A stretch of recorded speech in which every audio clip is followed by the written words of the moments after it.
Hello மக்களே, இந்த மாம்பழ சீசனில் கேரளா ஸ்பெஷல் மாம்பழ புளிச்சேரி எப்படி பண்ணுறதுன்னு பார்க்கலாம். அதாவது மாம்பழ குழம்பு தாங்க அங்கே அப்படி சொல்லுவாங்க.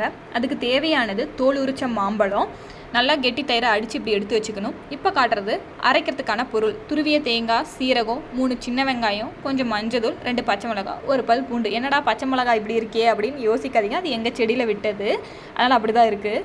வாங்க எப்படி செய்கிறதுன்னு பார்க்கலாம். இந்த தோல் உரிச்ச மாம்பழத்தோட உங்களுக்கு தேவையான அளவுக்கு கல்லுப்பு ஆட் பண்ணிக்கோங்க. சின்ன ஸ்பூனில் கொஞ்சமாக மஞ்சள் ஆட் பண்ணிக்கோங்க. அதுக்கப்புறம் உங்களுக்கு காரம் எவ்வளோ வேணுமோ அதுக்கு தகுந்த மாதிரி மிளகாத்தூள் ஆட் பண்ணிக்கோங்க. கடை மிளகாத்தூளாக இருந்தாலும் ஓகே, நீங்கள் வீட்டில் அரைச்சி வச்சுருக்க மிளகாத்தூள் இருந்தாலும் ஓகே. ஆனால் அங்கே 2 பச்சை மிளகா போடுறோம், அதையும் கணக்கில் வச்சு நீங்கள் மிளகாத்தூள் அதுக்கு தகுந்த மாதிரி ஆட் பண்ணிக்கோங்க.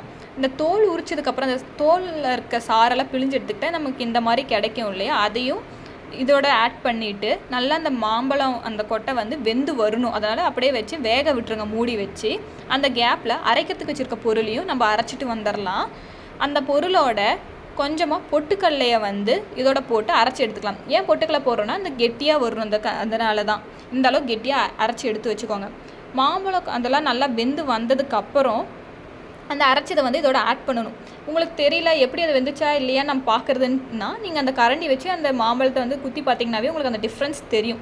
நல்லா வெந்துச்சு அப்படின்னா அதுக்கப்புறம் இந்த அரைச்சி வச்சுருக்க அந்த பொருளை நம்ம ஆட் பண்ணிக்கலாம். ஆட் பண்ணி நல்லா கிண்டிக்கோங்க. உங்களுக்கு தேவை அப்படின்னா கொஞ்சமாக தண்ணி ஆட் பண்ணிக்கோங்க. ஏன் அப்படின்னா அது கெட்டியாக வரும், இல்லை குழம்பு கன்சிஸ்டன்சி வேணும் கொஞ்சம் அப்படின்னா கொஞ்சமாக மட்டும் தண்ணி ஆட் பண்ணிக்கோங்க. இது நல்லா மூடி வச்சு அந்த பச்சை வாசனை இதெல்லாம் போகிற அளவுக்கு நல்லா கொதித்து வர அளவுக்கு விட்டுருங்க. நல்லா அது கொதித்து வரட்டும். நல்லா இந்த மாதிரி கொதித்து வந்ததுக்கப்புறம் நம்ம அடித்து எடுத்து வச்சுருக்கோம் இல்லையா தயிர், அதை ஆட் பண்ணிக்கோங்க. உங்களுக்கு எந்த அளவுக்கு குழம்பு வேணுமோ அந்த அளவுக்கு ஆட் பண்ணிக்கோங்க.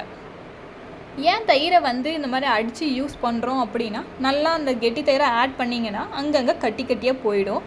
அதே மாதிரி குழம்பு டேஸ்ட்டும் அந்த அளவுக்கு இருக்காது. அதனால தான் இதை அடித்து யூஸ் பண்ணுறோம்.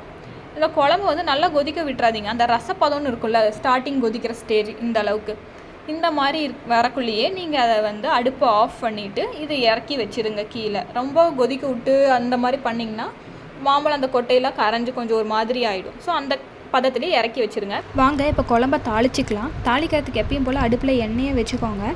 கேரளாவில் மேக்ஸிமம் தேங்காய் எண்ணெய் தாங்க யூஸ் பண்ணுவாங்க. நீங்களும் விருப்பப்பட்டால் பியூர் தேங்காய் எண்ணெயில் கூட தாளிச்சிக்கலாம். அப்படி இல்லை நார்மலாக நீங்கள் எந்த எண்ணெய் யூஸ் பண்ணீங்களோ அதில் கூட தாளிச்சிக்கலாம். எண்ணெய் நல்லா சூடானதுக்கப்புறம் கடுகு போட்டுக்கோங்க. கடுகு நல்லா வெடித்து வரணும். வெடித்து வந்ததுக்கப்புறம் வெந்தயத்தை ஆட் பண்ணிக்கோங்க.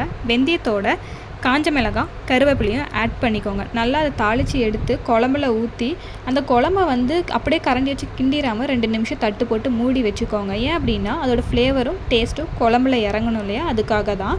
நல்லா 2 நிமிஷம் கழித்து அந்த குழம்ப கரண்டியை வச்சு கிண்டிட்டு சூடான சாதத்தோட இந்த குழம்பும் அதில் இருக்க கொட்டையும் வச்சு அதோட அப்பளத்தை சேர்த்து சாப்பிட்டு பாருங்கள். அவ்வளோ டேஸ்ட்டாக இருக்கும். வீட்டில் இருக்கிறவங்களுக்கும் செஞ்சு கொடுங்க, அவங்களும் விரும்பி சாப்பிடுவாங்க. மாம்பழத்தை அப்படியே சாப்பிட்றதுக்கு பதிலாக இந்த மாதிரி புதுசாக செஞ்சு கொடுத்தீங்கன்னா அவங்களும் விருப்பப்பட்டு புதுசாக இருக்கே அப்படின்னு சொல்லி சாப்பிடுவாங்க.